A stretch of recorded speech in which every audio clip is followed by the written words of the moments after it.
Hello and welcome to my review of the Warhammer 40,000 Conquest issue 54. This is a subscription from hatchett partworks if you didn't already know, and each issue will cost you £7.99. Every issue you get paints, brushes, models. This issue is very special because you get Typhus, the Herald of Nurgle. It's groundbreaking because this model itself will cost you £25 separately. I think that's how much he cost when he first was released, and he's still £25 now. Of course, you may well prefer the Typhus model pre-heresy that Forge World do, but you're paying a bit of a premium for that model. It's £38. So whether you prefer the look of that or you prefer the look of this is entirely personal. I kind of like both. But now I've got two Typhuses, so I could technically use one as one of the Death Shroud Terminators. So what we'll do is we'll have a little review of the magazine, we'll look at the model individually, we'll talk about the spare parts because I don't actually know where I've put them. We'll do loads of size comparisons today, and then I'll go through the rules for the model. So I like the magazine. It's a nice Death Guard-y colour. There's browns, there's oranges, there's greens. Lovely choice of colours for this one. It does talk about Typhus straight away and the Death Shroud Terminators. Then it goes on and talks about Terminus Est, which is the most powerful warship in the plague fleets of the Death Guard. It served them for over 8,000 years. Fantastic ship. And then it talks about a vessel corrupted, the Terminus Est, created in the shipyards of Luna, and it was actually gifted to the legion known as Dusk Raiders, and then the Dusk Raiders would later be led by the Primarch Mortarion and renamed Death Guard. And Callus Typhon himself, first captain of the Death Guard, eventually came to command the ship himself, so he's got his own ship. Talks about Chronicles of Blood, which is all about blood angels, if you didn't already guess. How to build Typhus. Quite straightforward, comes on 2 sprues. Technically you could say it's £12.50 per sprue. Straightforward to put together. There are some optional parts like the flies really. And then how to paint the Typhus. Yep, they go ahead and undercoat it with Death Guard green. Great start. They put all the details and things first of all, and then they go through highlighting and going through the base as well. It's still quite bright for my liking. And then the Destroyer cometh. Seek the Destroyer and his data sheet, which luckily is exactly the same as the data sheet in the Codex, except that it goes on to talk about Death to the False Emperor and Disgustingly Resilient, whereas in the Codex it doesn't, because it's earlier on in the Codex. So if you've only got this data sheet, you should be fine. No need for you to get the Codex for that. However, I'd strongly suggest you get the Codex because Typhus has his own entry in there and describes him quite well, and then he pops up in various points in the book too. And then just a page of an advert, and then a look at the next 2 issues where you will have the Alchemite Pipes and Space Marine Reinforcements, which includes an Ancient, I think that's a Lieutenant, a Sergeant, I think that's another Sergeant, might be another Lieutenant, I'm not sure, I think it could be a Lieutenant actually. And then you've got the normal Primaris Intercessors. All of these models here come in the Dark Imperium box set anyway. But really looking forward to giving you the review of the Alchemite Pipes because I haven't had them in the issue before, but I think I might have done a review of them separately at some point. Anyway, let's have a look at the model, Typhus. Fantastic looking model, not much has changed at all from the grey plastic version. He's got all kinds of tubing and pus and bells and icons and a little nurgling there. Latching onto his belly. He's got his hand outstretched with this pox, or I don't know whatever it is there, like it's some kind of hole that he can just unleash flies out of maybe.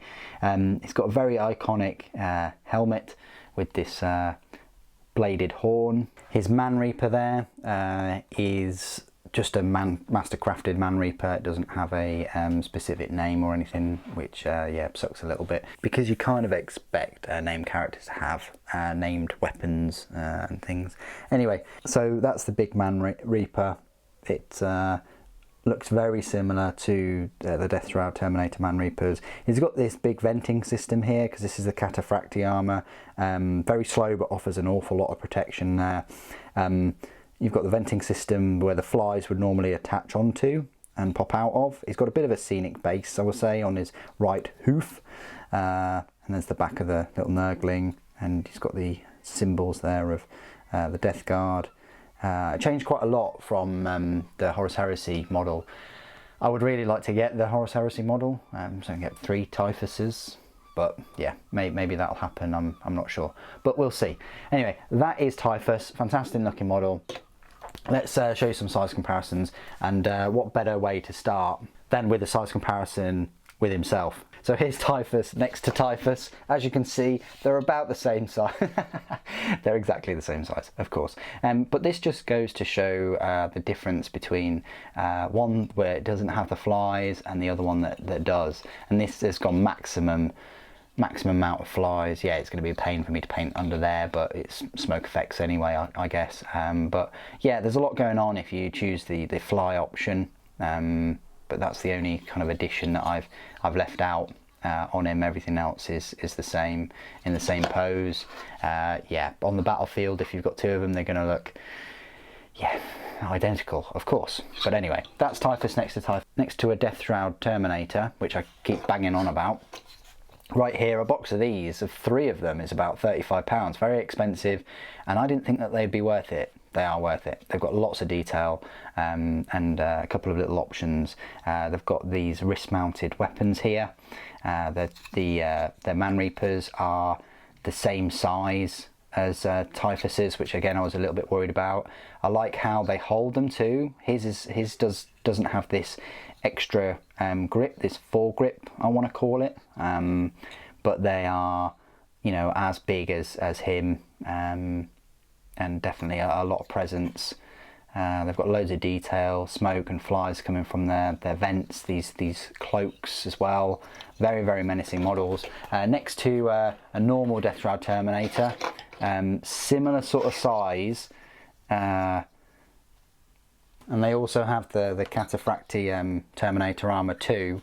As you can see, yeah, very similar. I'd probably say the Death Shroud are a little bit taller head-wise, just a smidgen though, if that.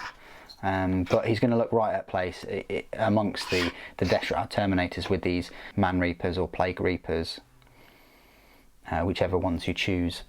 Next to a Lord of Contagion, which is another decent HQ choice. As you can see there, he is, yeah, taller. He's got more presence and things than the Lord of Contagion. Lord of Contagion's on the same size base. This is a whopping, I think it's a 50mm base actually, because these Terminators are on 40mm.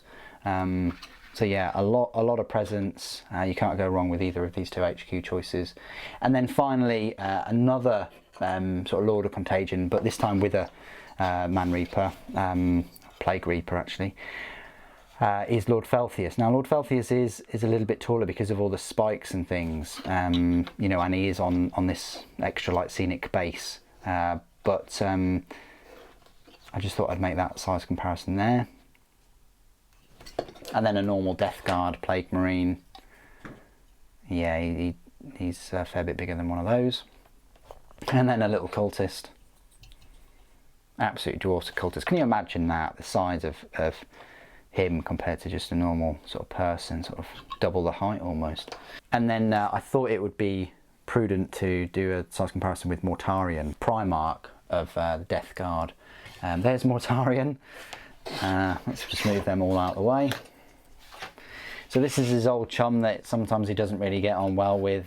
He has fair few issues and things. Yeah, I wouldn't have any issues. But yeah, he is Lord of Flies, so he's definitely very favoured with the old gods. But Mortarion has an awful lot of gifts there. But yeah, that just goes to show you sort of the size comparison between a demonic gifted Primarch and Typhus in his cataphracti armour. Absolutely huge Mortarion. Next to a couple of Space Marines then. Of course I've got my normal Space Marine here on the left and the Primaris on the right. He totally dwarfs a normal mini Space Marine and a Primaris. He even gives a Primaris a bit of a run for his money. Head and shoulders above a Primaris Space Marine. So on the battlefield he's going to be one of the biggest, tallest units with the most presence in terms of just HQ units. Definitely holds his own. That's if you don't want to go crazy and get a Mortarion, which is an absolutely stunning model. Okay, that is my huge size comparison out the way with. I think I covered everything except for a greater demon of Nurgle, which unfortunately isn't in the Death Guard Codex.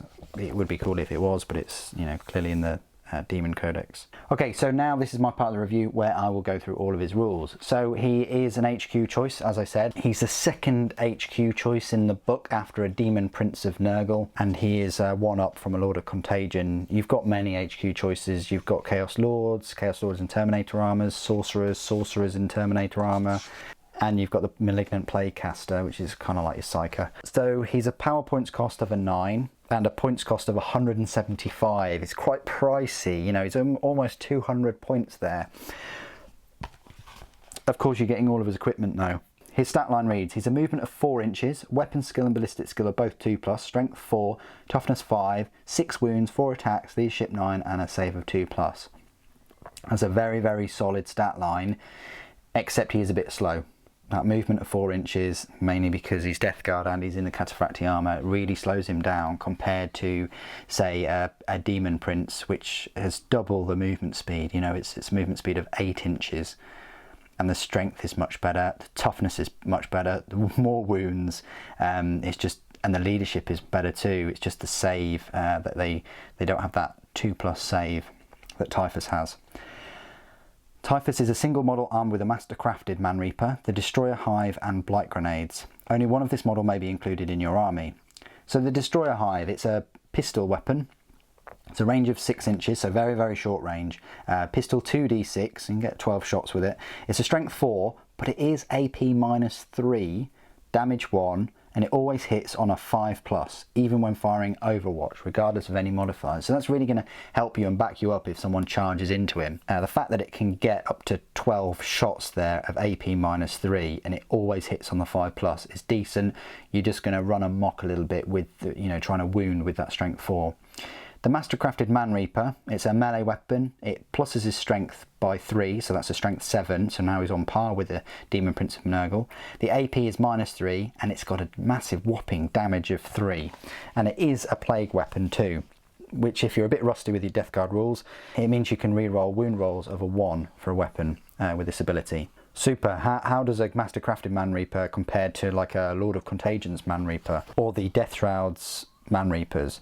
Well, the only difference is that the Mastercrafted Man Reaper has a solid damage of 3 rather than this D3. I mean, with a D3, you've got a higher probability of getting a 2 or more damage, but still, it's nice that this Mastercrafted one has a solid damage of 3. And of course, he's got the Blight Grenade, which is a range 6 inch, grenade D6, strength 3, AP 0, damage 1, and again, it's a plague weapon.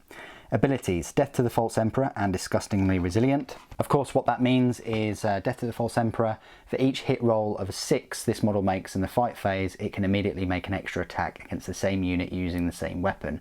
These extra attacks cannot earn more extra attacks, so even though he's got 4 attacks, you're getting 6s, you're going to get an extra attack straight away. And Disgustingly Resilient, of course, means that if he loses a wound, of which he's got 6, on a 5+, does not lose that wound. Host of the Destroyer Hive. This is probably one of the main reasons why you'll get him. Friendly units of Poxwalkers increase their strength and toughness by 1 whilst they are within 7 inches of Typhus. Of course it's 7 inches. Why wouldn't it be any other number?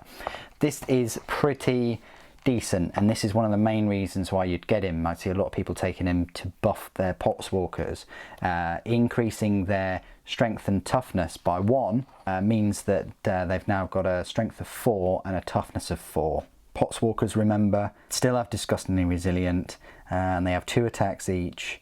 They never take morale tests. They're just a nice shuffling unit of annoying bodies to sort of get rid of or to get through before you get to, you know, juicy, high value units in a Death Guard army. He's also got Nurgle's Gift. All Death Guard units within 7 inches of a friendly Lord of Contagion, of which he is, are surrounded by a deadly aura of plague and disease. Roll a dice for each enemy unit that is within 1 inch of any affected friendly units at the start of your turn. On a 4+, that enemy unit suffers a mortal wound. Pretty good. So essentially you've got a unit within 7 inches of him. They've got this aura of plague and disease. If there's any enemy units within 1 inch of that unit within 7 inches of him, if you're following me so far, that enemy unit, 4+, you get a mortal wound. That's a nice little bonus, and it really pays in tabletop games to follow the social distancing guidelines with this guy. Teleport Strike. During deployment you can set up Typhus in a teleportarium chamber instead of placing him on the battlefield. At the start of your movement phase, Typhus can teleport into the battle. Set him up anywhere that is more than 9 inches away from any enemy models. I'd love to set him up with the Death Shroud Terminators, as they can teleport strike too, and you can have 5 Death Shroud Terminators and him. It's an expensive unit, of course, but it would be quite horrific to be on the receiving end of 16 strength 8 AP -3 damage D3 attacks, along with his 4 D3 attacks as well. That is going to cause a lot of issues if you've got 5 Death Shroud Terminators and him teleporting in. Yeah. Cataphractii Armour is the final ability, and it means that he's got a 4+ invulnerable save, so no Rosarius or Mark of Death Guard or anything like that, or Icon of Death Guard or anything like that to give him an invulnerable save. He's just got that because of his armour. And you also, however, you also have to half the result of the dice rolled when determining how far he advances. That's the downside of Cataphractii. You're getting a 2+ normal and a 4+ invulnerable. Very, very survivable, especially as he's got the Disgustingly Resilient.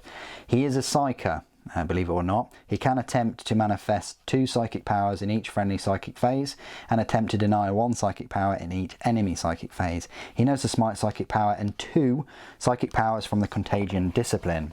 I won't go through all the Contagion disciplines because then this video will probably be over half an hour, but you can generate them, or you can just pick 2. Plague Wind's a nice one to have him with. Curse of the Leper is a nice one too. Also Putrescent Vitality is lovely, and so is Blades of Putrefaction. Basically you want to get the buffs that will affect him and his squad in their close combat. Whirlwind.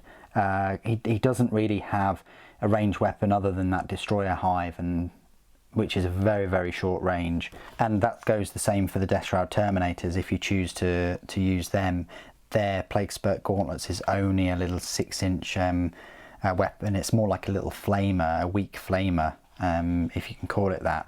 So unless you put him with a load of Blightlord Terminators that has a Plague Spewer or Reaper autocannon or Blight Launcher, some combi weapons, that's going to be their weaknesses. Is they don't have that reach, which is very important if you put them in a Land Raider or if you teleport them in. That's going to be their weakness. They're weak at range, however they can take a lot of punishment, and if they get close to you they're going to dish out a lot of punishment too. So try and take them out if they're in a transport, or try and take them out from distance, but it's going to be a war of attrition with these units, well, with most Death Guard units, to be fair. Okay, the keywords is Chaos, Nurgle, Heretic Astartes, Death Guard, Character, Infantry, Lord of Contagion, Terminator, Psyker, Typhus. So there you go, that is my review of issue 54. I think it's a lovely issue. The magazine is great, and the model is stunning. A very expensive model. You're saving £17, and you're still saving a lot of money even if you were to buy them from a third-party seller. So I can't recommend this issue enough. But as I've said in previous videos, one amazing issue like this, or Lord Felthius, shouldn't have to carry all of the poorer value magazines. They should all be offering value over getting these models individually. Anyway, what do you guys think of Typhus, the model, compared to the Horus Heresy Typhus 2? Please do put it in the comments below. Thank you ever so much for joining me today. Thank you for watching.